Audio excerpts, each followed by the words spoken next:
Assalamualaikum warahmatullahi wabarakatuh. Halo, apa kabar? Semoga kalian sehat selalu.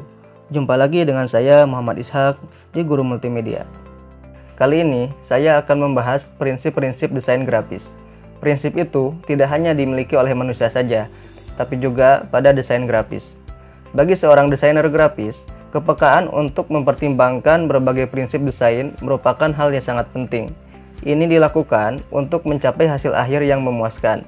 Walau nyatanya, semua itu kembali tergantung selera desainer, klien, dan halayak ramai yang akan menjadi sasaran pesan. Apa saja prinsip desain grafis itu? Yuk kita pelajari satu persatu. Yang pertama, keseimbangan atau balance. Sesuai namanya, keseimbangan di sini berarti keseluruhan komponen-komponen desain harus tampil seimbang, tidak berat sebelah. Desainer harus memadukan keseimbangan antara tulisan, warna, ataupun gambar sehingga tidak muncul kesan berat sebelah. Ada dua pangkal pokok yang dipakai dalam menerapkan keseimbangan, yaitu keseimbangan simetris, berdasarkan pengukuran dari pusat yang menyebar ke arah sisi dan kanan.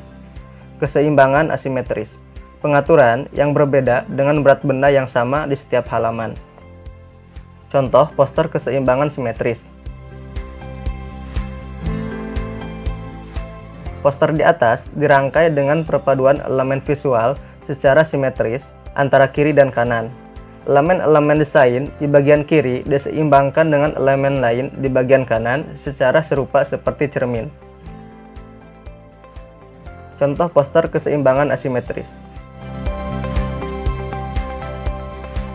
Poster di atas menggunakan gaya asimetris berupa kontras dan skala. Elemen tangan berwarna hitam berukuran besar diseimbangkan dengan teks flawless berwarna hitam namun berukuran kecil. 2. Kesatuan atau unity. Kesatuan merupakan salah satu prinsip dasar yang sangat penting. Tidak adanya kesatuan dalam karya desain akan membuat karya tersebut terlihat cerai-berai dan kacau balau. Desain dikatakan menyatu apabila secara keseluruhan tampak harmonis. Terdapat kesatuan antara tema, tipografi, ilustrasi, atau foto. Kesatuan diperlukan dalam karya grafis yang mungkin terdiri dari beberapa elemen di dalamnya.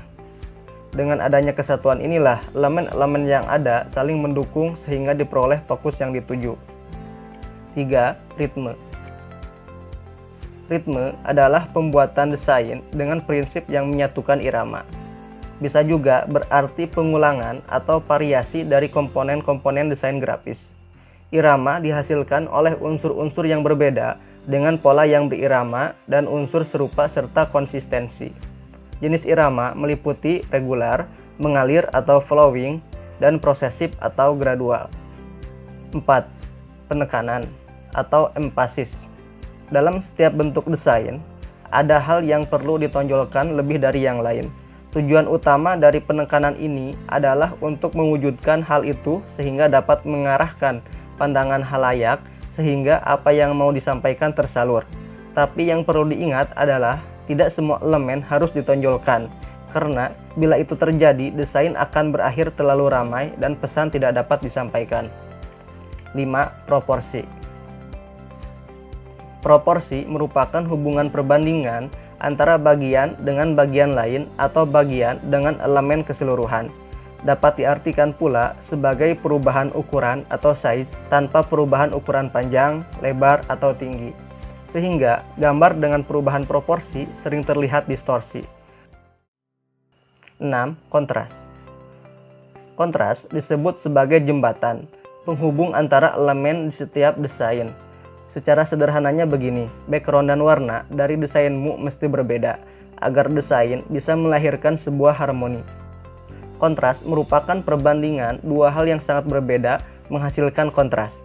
Misalnya, hitam dan putih adalah kontras terbesar. Kontras membantu menciptakan minat pada karya. Bila desainer menginginkan sesuatu untuk lebih nampak jelas, dia menggunakan kontras. 7. Pengulangan atau repetition. Prinsip desain grafis ini menekankan pada repetisi terhadap elemen di dalam desain. Cara ini terbilang efektif, termasuk dalam memperkuat pesan yang ingin disampaikan lewat sebuah elemen dalam desain. 8. Pergerakan atau movement. Prinsip ini membuat setiap elemen desain tampak seperti bergerak. Bukan berarti gambarnya bergerak, tapi dia harus bisa membuat mata yang melihat seakan bergerak, terus mencari informasi dalam desain. 9. Ruang kosong.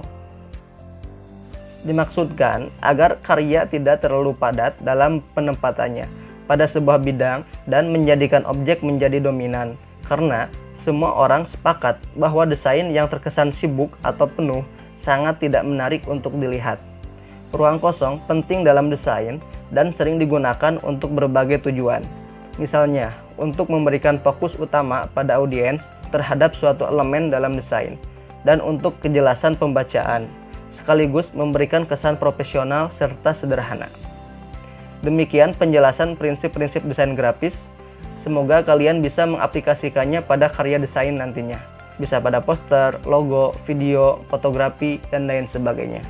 Sekian dulu untuk materi kali ini. Sampai jumpa lagi di sesi selanjutnya. Assalamualaikum warahmatullahi wabarakatuh.